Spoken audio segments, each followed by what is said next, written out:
स्वागत है आप सभी का वन इंडिया में। मैं हूं आपके साथ प्रशांत शर्मा। और ये मुकाबला जितना जल्दी समाप्त हुआ है, शायद इससे जल्दी ही कोई मुकाबला अब इस आईपीएल में समाप्त हुआ हो, क्योंकि अगर आप देखें भारतीय समय अनुसार 10:30 भी इस वक्त जो है टाइम नहीं हुआ है। अगर आम तौर पर जो मुकाबले खेले जाते हैं, अगर उन मुकाबलों की बात करें तो अभी तक तो आधी इनिंग बाकी है और 11:30 तक आमतौर पर मुकाबला समाप्त होता है। लेकिन जिस तरह की शुरुआत रही पंजाब के खिलाफ दिल्ली कैपिटल्स की, पूरा समय सभी का बचा लिया, सभी दर्शकों का बचा लिया है। कई आप कह सकते हैं कि अपने इस प्रदर्शन के चलते जो है दिल्ली कैपिटल्स ने अपना भी कई समय बचा लिया है, क्योंकि संघर्ष करना पड़ता अंत के मैचेस में, संघर्ष करना पड़ता उन्हें अंत के मैचेस में पॉइंट्स लेने में, नेट रन रेट बेहतर करने में। लेकिन वो जो आप कह सकते हैं ना कि वो जो अंत में इतनी खिटपिट होती है, जो खिचड़ी सी पक जाती है कि कौन जाएगा टॉप 4 में, उसके लिए कहीं ना कहीं इस मैच से दिल्ली कैपिटल्स ने एक बहुत बड़ा इजाफा अपने नाम कर लिया है। आपको बता दूं कि जिस तरह से आज दिल्ली ने ये मुकाबला जीता है, नेट रन रेट इतना ज़्यादा उन्होंने अपना बेहतर कर लिया है कि अब उन्होंने एकदम से छलांग मारी है। पॉइंट्स टेबल में जो है एकदम से छलांग मारती हुई दिखाई दी है दिल्ली कैपिटल्स की टीम, और कोलकाता नाइट राइडर्स को भी जो है पीछे छोड़ दिया है। कोलकाता जो उनसे बहुत बेहतर थी, आगे नज़र आ रही थी लगातार, लेकिन 3 मुकाबले हारे। लेकिन इस मुकाबले के साथ जो है एक अच्छी खासी जंप मारेगी दिल्ली की टीम। हालांकि अपडेट होना अभी बाकी है पॉइंट्स टेबल को, लेकिन जो अपडेट कहता है कि आज कोलकाता से भी ऊपर चली जाएगी दिल्ली कैपिटल्स की टीम। स्कोर कार्ड की अगर चर्चा करें तो पंजाब को शायद उम्मीद थी कि 11वें-12वें ओवर में तो मुकाबला समाप्त हो जाएगा। 10.3 ओवर में मुकाबला समाप्त हो गया। 119 रन बनाए दिल्ली कैपिटल्स ने 1 विकेट के नुकसान पर। पृथ्वी शॉ उन्होंने 41 रन बनाए 20 गेंदों का सामना करते हुए। वहीं डेविड वार्नर शायद अब हैदराबाद का खेमा ये सोच रहा होगा कि आखिर इस खिलाड़ी को जाने क्यों दिया।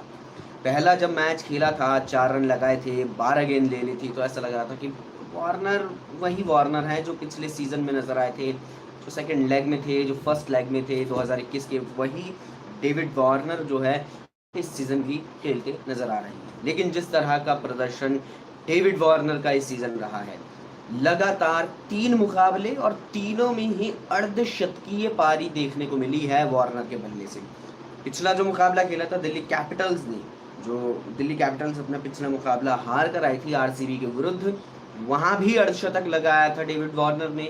उससे पहले भी जो दिन का मुकाबला खेला गया था, वहां पे भी केकेआर के विरुद्ध अर्धशतकीय पारी खेली थी। तो इस सीजन जो है दिल्ली कैपिटल्स के लिए पूरी तरह से न्यौछावर नजर आ रहे हैं डेविड वार्नर, और जिस तरह का उनका प्रदर्शन रहा है इस सीजन, कमाल का रहा है। हैट्रिक लगा दी है अर्धशतकों की। आज भी 30 गेंदों में 60 रन लगाए, जिसमें उन्होंने जो है 10 चौके और 1 छक्का लगाया, यानी कि 46 रन तो 60 रनों की पारी में 46 रन तो इस खिलाड़ी ने सिर्फ और सिर्फ चौके और छक्कों से बटोर लिए। इसके बाद सरफराज खान, ये बात अच्छी लगी है कि सरफराज खान को 1 डाउन भेजा है, उनको जो है रोका नहीं गया है। 12 रन लगाए उन्होंने 13 गेंदों का सामना करते हुए, जिसमें उन्होंने 1 चौका लगाया और अंत में अपनी टीम को जो है जीत अर्जित करवाई। तो एक बहुत बहुत आसान जीत मैं तो कहना चाहूँगा दिल्ली कैपिटल्स ने लगाई है। लेकिन इसमें सबसे बड़ा श्रेय गेंदबाजों को भी जाता है। गेंदबाजों को इसलिए जाता है क्योंकि 115 पर रोका, ऑल आउट किया, स्पिनर्स ने बहुत अच्छी गेंदबाजी करके दिखाई है, जिसके बदौलत जो है बल्लेबाज एक फ्री माइंड के साथ आज खेले। बहुत इजी विन आज हुई है। तो जिस तरह से बल्लेबाजी हुई, पहली गेंद से जानते थे कि 116 चेस करना है। पावर प्ले में भी उसका असर देखने को मिला था, ज़बरदस्त गया पावर प्ले, और 70 से ज़्यादा 75 से ज़्यादा आपने जो है स्कोर खड़ा किया। हालांकि 5 ओवर में तो 75 रन बना ही चुकी थी दिल्ली कैपिटल्स। ये बताता है कि कितनी आसानी से जो है आज दिल्ली कैपिटल्स ने रन बनाए हैं। हालांकि 10 विकेट से मुकाबला ज़रूर जीत सकते थे, लेकिन पृथ्वी शॉ आउट हुए राहुल चहर की गेंद पर। नाथन एलिस ने वो कैच बहुत अच्छा पकड़ा था, बाउंड्री लाइन के एकदम करीब आकर के उन्होंने वो कैच पकड़ा। अगर गेंद छूट जाती तो वो 6 रनों के लिए भी जा सकती थी, लेकिन अब क्या ही कर सकते हैं आप ना। आज बल्लेबाजी में आपका दिन रहा ना, आज आपकी गेंदबाजी में दिन रहा, फील्डिंग में भी आपका कोई दिन रहा नहीं, क्योंकि किनारे लग रहे थे और गेंद जो है किनारा लगने के बाद भी गैप में जा रही थी और बाउंड्री बटोर रही थी। तो यानी कि आप कह सकते हैं कि आज दिन नहीं था पंजाब का, तो अच्छी गेंद पर भी चौके लगे हैं, अच्छी गेंद पर भी बाउंड्री बटोरी गई है। सिर्फ क्या अच्छा रहा अंत में वो कैच जो एलिस ने जो है आपको पकड़ के दिया है। राहुल चहर के लिए एक विकेट मिल गई, यही एक बहुत बेहतर बात है। आप कम से कम 10 विकेट से तो नहीं आ रहे हैं, ये बात बेहतर नजर आ रही है आपके लिए। लेकिन हार बहुत बुरी है, ये मानना होगा, ये कहना होगा। चलिए अब अतिरिक्त रनों की बात करें तो 6 अतिरिक्त रन दिए, 6 वाइड गेंद रही। और गेंदबाजी की बात करें तो वैभव अरोड़ा, पहले मुकाबले में वो चाम देखने को मिला था वैभव अरोड़ा का सीएसके के विरुद्ध, चेन्नई सुपर किंग्स के विरुद्ध, लेकिन उसके बाद लगातार वैभव अरोड़ा ने मेरे हिसाब से तो निराश करके दिखाया है। क्योंकि जिस तरह से इस टीम का खेल है, जिस तरह से ये टीम इस खिलाड़ी की गेंदबाजी है, इतनी खराब तो नहीं नजर आती। कगिसो रबाडा की बात करें तो अभी तक कगिसो रबाडा का वो प्रदर्शन देखने को नहीं मिला जो दिल्ली कैपिटल्स में देखने को मिलता था। आज भी 3 ओवर 35 रन, कोई विकेट इनके हाथ नहीं लगी है। और जिस तरह से इन्होंने गेंदबाजी की है, हालांकि बल्लेबाजी भी आज की है, लेकिन 2 ही रन बना पाए। 3 ओवर में 35 रन, कगिसो रबाडा, आप इनसे तो इस तरह की उम्मीद कर ही नहीं सकते बिल्कुल भी। अर्शदीप की बात करें तो आज 9 रन इन्होंने बनाए 17 गेंदों में, और 17 रन खर्च कर दिए पहले ही ओवर में। यानी कि रन तो आए बड़ी कछुए की स्पीड में, लेकिन रन लुटाए गए हैं खरगोश की स्पीड में। 17 रन एक ओवर में, और चढ़ गए दोनों बल्लेबाज इनके ऊपर। तो पृथ्वी शॉ और डेविड वार्नर बड़े आसानी से इनको जो है मार लगाई और रन निकाले। इसके बाद नाथन एलिस 2 ओवर में दिए 15 रन।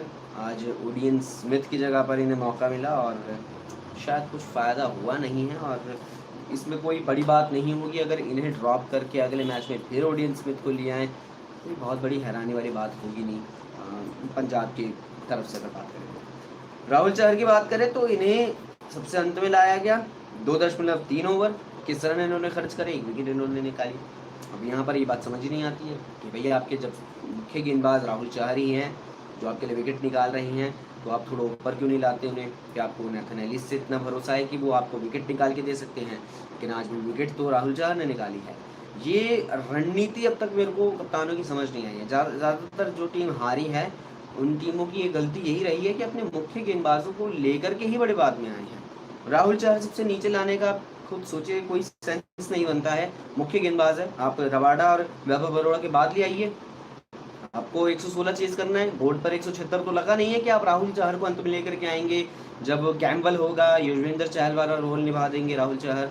जब भाई आपको पता है आपके स्कोर कार्ड 116 है लक्ष्य का, और उस टाइम पर भी आप जो है एक्सपेरिमेंट करने में लगे हुए हैं। नाथन एलिस को आप पहले लेकर के आ गए, राहुल चहर को तीसरा ही ओवर दे दो, चौथा ही ओवर दे दो, उसमें कोई दिक्कत वाली बात नहीं है। भाई मुख्य गेंदबाज हैं, आपके लिए इस पूरे सीजन विकेट निकाली है, रन भी नहीं खर्चे हैं, तो फिर अगर उन्हें शुरुआत में आप लेकर के आ जाएंगे तो उसमें कुछ बिगड़ेगा नहीं। ये अब कह सकते हैं ना कि आप मैदान पर जब खिलाड़ी होता है तो वो हमसे बहुत अलग सोचता है, हमसे बहुत डिफरेंट सोचता है। शायद मयंक अग्रवाल की जो है उस टाइम सोच कहीं किसी और चीज़ में हो, शायद उनका दिमाग जो है उस वक्त इस चीज़ में लगाओ कि कहीं अगर शुरुआत में राहुल चहर को मार पड़ गई तो फिर इनका भी भरोसा टूट जाएगा। लेकिन जिस तरह का लक्ष्य है, जो आपको आप कह सकते हैं कि जो आपको टारगेट बचाना है, वो तो वैसे ही गेंदबाजों को मानसिक और शारीरिक रूप से तोड़ रहा है। 116 डिफेंड करने जब टीम उतरती है तो वहाँ पर गेंदबाजों की बॉडी लैंग्वेज आप कह सकते हैं कि कुछ खास होती नहीं है अच्छी। वो सिर्फ गेंदबाजी कराने जाते हैं, अपना बेस्ट करने जाते हैं, इसके सिवाय उनके हाथ में कुछ नहीं होता है। चमत्कार होते हैं, ऐसे कई लक्ष्य डिफेंड हुए हैं जहाँ पर टीम ने 121-22 रन बनाए हो और 117-18 पर टीम को रोक दिया हो।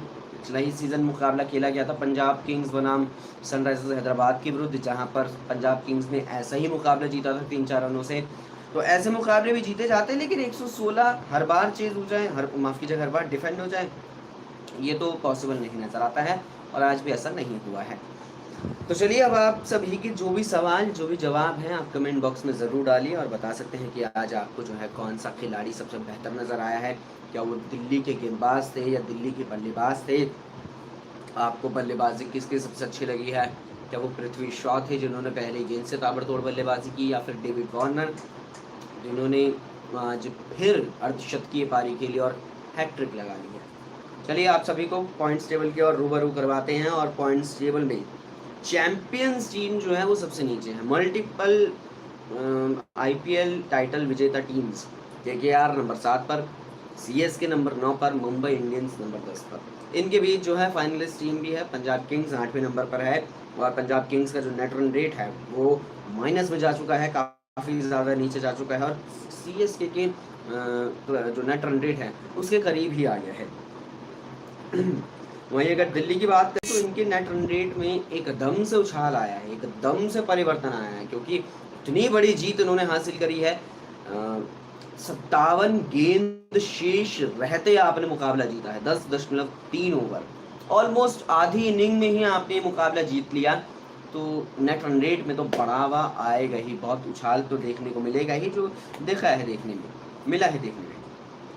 टॉप की टीम्स की बात करें तो गुजरात टाइटंस टिकी हुई है नंबर 1 पर, और हार्दिक पांड्या जलवा देखने को मिल रहा है। इस साल उनका कप्तानी के रूप में जो है जलवा देखने को मिला है बतौर कप्तान। पारियां अच्छी खेल रहे हैं, गेंदबाजी अच्छी करा रहे हैं, फील्डिंग का तो क्या ही कहना, वहाँ पर भी जो है योगदान दे रहा है, रनआउट्स इतने अच्छे करते हैं।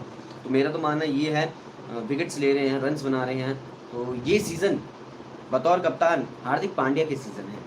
इसके बाद आरसीबी है 7 मैच 5 जीते 2 हारे। इसके बाद राजस्थान रॉयल्स है 6-4-2, यानी कि 6 मुकाबले 4 जीत 2 हारी है। सिंगल मुकाबला हारने वाली टीम अभी तक गुजरात टाइटंस है, जिन्होंने 6 मुकाबले खेले हैं और सिर्फ एक ही मुकाबला हारा है, वो भी सनराइजर्स हैदराबाद से, जब पहली जीत हैदराबाद को मिली थी। इसके बाद लखनऊ सुपर जायंट्स है, ये टॉप 4 में है। हैदराबाद की टीम टॉप 5 में है। नंबर 8 से नंबर 6 पर पहुंच चुकी है दिल्ली की टीम, ये एक बेहतर लगा है दिल्ली के लिए। और केकेआर जब तक 4-5 मुकाबले खेले थे, नंबर 1 4 मुकाबलों तक जो है नंबर 1 पर थी, लगातार 3 मुकाबले हारे, तो एक नंबर 1 से सीधा नंबर 7 पर, यानी कि जितने मुकाबले हारे उसके डबल जो है उन्होंने स्थान गंवाए हैं तालिका में। 3 मुकाबले हारे, 6 स्थान जो है नीचे आ गए, नंबर 1 से नंबर 7 पर। तो आज ये रहा मैच का हालचाल। कुछ खास आज इस मैच में जो है पंजाब किंग्स के लिए रहा नहीं। दिल्ली कैपिटल्स के बल्लेबाज, गेंदबाज, खिलाड़ी पूरी तरह से इस मुकाबले में छाए नजर आए हैं, और जिस तरह से आज बल्लेबाजी रही है, कहना गलत नहीं होगा, दिल्ली कैपिटल्स इसी आप कह सकते हैं अपनी बल्लेबाजी के लिए जानी जाती है। और डेविड वार्नर इस सीज़न की अगर सबसे बढ़िया खरीद अगर आप कहें तो डेविड वार्नर ही होंगे, जो 6.25 करोड़ रुपए में आपकी टीम को मिल गए। इससे सस्ती बाइंग और क्या होगी। अगर आपको डेविड वार्नर मिल रहे हैं 6.25 करोड़ रुपए में, इससे अच्छी आपको और क्या खरीद मिलेगी। राहुल तेवतिया हो गए, कुरनाल पांड्या हो गए, वनिंदु हसरंगा हो गए, आवेश खान हो गए, ये 8-8 करोड़ से ऊपर गए हैं। वाशिंगटन सुंदर 8 करोड़ से ऊपर गए। यहाँ तक कि जो है आप कह सकते हैं कि दीपक चाहर 14 करोड़ रुपए में गए, वो तो खेल भी नहीं रहे हैं, चोट के चलते ही बाहर हो गए हैं। तो आप खुद सोचिए, ईशान किशन 15.25 करोड़ के बावजूद भी जो है कुछ खास प्रदर्शन अब तक इस आईपीएल में रहा नहीं है। वहीं डेविड वार्नर 6.25 करोड़ रुपए में आपको रन बना के दे रहे हैं। कुलदीप यादव 2 करोड़ रुपए में इस टीम में आए, लाजवाब गेंदबाजी करके दिखा रहे हैं।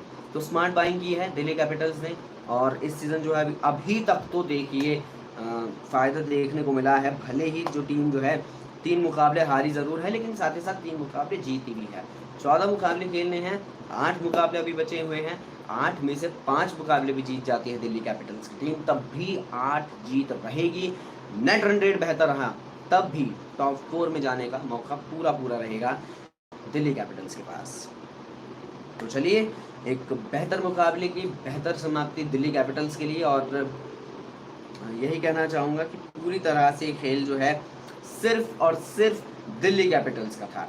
कोरोना के मामले लगातार जो है बढ़ते जा रहे हैं दिल्ली कैपिटल्स में। अब तक टोटल 8 मुकाबले जो हैं, अब तक 8 जो हैं सदस्य कोविड की चपेट में आ चुके हैं, जिसमें खिलाड़ी की अगर बात करें तो टिम शेफर्ड, आप सभी को पता है आज अपडेट आई थी। इसके अलावा मिचेल मार्श पहले हुए थे, और टीम के फिजियो भी जो है आइसोलेटेड हैं इस वक्त और 5 सदस्य भी कोरोना पॉजिटिव पाए गए थे मेंबर्स, स्टाफ मेंबर्स में। तो आप सभी को अपडेट देना चाहूँगा कि दिल्ली कैपिटल्स का जो अगला मुकाबला राजस्थान के साथ खेला जाना है 22 अप्रैल को, उसमें भी बदलाव हुआ है। बीसीसीआई ने रद्द नहीं करा है मुकाबला, ये एक अच्छी बात है। आईपीएल जो है लगातार फैंस की मौजूदगी में खेला जा रहा है। थोड़ा सा रिस्क है, लेकिन अब कहते हैं ना कि कोरोना को अब ये मान के ही चल रहे हैं कि ज़िंदगी का पार्ट है, हमें इसी के साथ जीना पड़ेगा, लेकिन सेफ्टी जो है बरतनी पड़ेगी। आपको सुरक्षा अपनी सेफ्टी तो बरतनी पड़ेगी। तो उसी को देखते हुए जो है वेन्यू में बदलाव कर दिया है एक बार फिर से। ये मुकाबला भी पुणे में खेला जाना था दिल्ली का, और इसे ब्रेबॉर्न स्टेडियम में खिलाया गया है। वो मुकाबला भी डीवाई पाटिल स्टेडियम पुणे में खेला जाना था राजस्थान के साथ, अब वो वानखेड़े में खेला जाएगा परसों 22 तारीख को। तो दिल्ली कैपिटल्स ये इसलिए किया गया है ताकि लगातार जो ट्रैवलिंग का रिस्क है, ट्रैवलिंग करते हुए जो कोविड पॉजिटिव आ रहे हैं, टोटल 8 मेंबर पॉजिटिव हुए हैं, तो उसे जो है थोड़ा सा कंट्रोल किया जाए और ट्रैवलिंग ना हो, ज़्यादा बायो बबल से बाहर ना निकले खिलाड़ी, और सिर्फ होटल से जो है मैदान तक की दूरी तय करें और अपना मैच खेल के वापस मुंबई में ही रहें, और उसके बाद देखेंगे कि कहाँ अगले मुकाबले होने हैं। शायद वो भी वानखेड़े या फिर ब्रेबॉर्न स्टेडियम में ही कराए जाएंगे। इसके अलावा कल जो है 2 बड़ी टीमों के बीच मुकाबले खेले जाने हैं। चेन्नई सुपर किंग्स बनाम मुंबई इंडियंस, इस सीज़न की 2 ऐसी टीम जो सबसे हल्की नज़र आ रही है। आईपीएल की 2 सबसे बड़ी टीम, एक 4 बार की चैंपियन चेन्नई सुपर किंग्स, एक 5 बार की चैंपियन मुंबई इंडियंस की टीम इस सीज़न 9वें और 10वें स्थान पर है। चेन्नई 5 मुकाबले खेलते हुए 4 हारी है, तो वहीं मुंबई इंडियंस 6 मुकाबले खेलते हुए 6 मुकाबले हारी है, जो कि सबसे खराब बात नज़र आ रही है मुंबई के लिए। अगर 7वां मुकाबला हारती है तो आईपीएल इतिहास की पहली ऐसी टीम बन जाएगी जो 7 मुकाबले शुरुआती अपने 7 मुकाबले में हार जिसने चखी हो। 2013 दिल्ली डेयरडेविल्स, उन्होंने जो है लगातार 6 मुकाबले हारे थे। 2019 में आरसीबी लगातार 6 मुकाबलों में हार मिली थी, और अब 2022 में मुंबई इंडियंस लगातार 6 मुकाबले में हारी है। लेकिन भाई अगर 7वीं हार लगातार मिली तो फिर इस टीम का जो इस आईपीएल का सबसे शर्मनाक रिकॉर्ड है इतिहास का, वो मुंबई इंडियंस के नाम दर्ज हो जाएगा। तो कोई भी मुंबई इंडियंस का फ़ैन या फिर चेन्नई का फ़ैन कल ये नहीं चाहेगा कि उसकी टीम एक बार फिर हारे, फिर टीम को जो है हार का स्वाद चखना पड़े। चाहेंगे कि इस सीज़न बेहतर जीत मिले, बेहतर विकल्प आए टीम के सामने, बेहतर जो है खेल दिखाए और एक अच्छी जीत के साथ जो है मुकाबला समाप्त करे। तो चलिए, अब आप सभी से मुलाकात जो है मेरी कल होगी 7:15 बजे, और आप वन इंडिया पर अगर हमें देख रहे हैं यूट्यूब चैनल को हमारे सब्सक्राइब कीजिए, दोनों, one India Hindi, one India sports. साथ ही में आप जो है अगर हमें फेसबुक पर देख रहे हैं तो अपने अंगूठे को कष्ट दीजिए, लाइक कीजिए हमारे पेज को, और हमारा हौसला बढ़ाइए, उत्साह बढ़ाइए। और इसी के साथ कि कोरोना फिर से लौट कर आ रहा है और अब तो मास्क भी अनिवार्य हो गए हैं, तो ज़रूर मास्क पहनिए, हाथ सैनिटाइज करते रहिए। कोरोना से जंग बाकी है, लड़ेंगे, ख़त्म करेंगे एक दिन कोरोना को पूरी तरह से। लेकिन फ़िलहाल अपना ध्यान रखिए, एहतियात बरतिए, और साथ ही साथ जो है देखते रहिए वन इंडिया को। मैं हूँ आपके साथ प्रशांत शर्मा। मुलाकात आपसे कल 7:15 बजे, तब तक के लिए आप सभी का धन्यवाद। गुड नाइट, शब ख़ैर, शुभ रात्रि।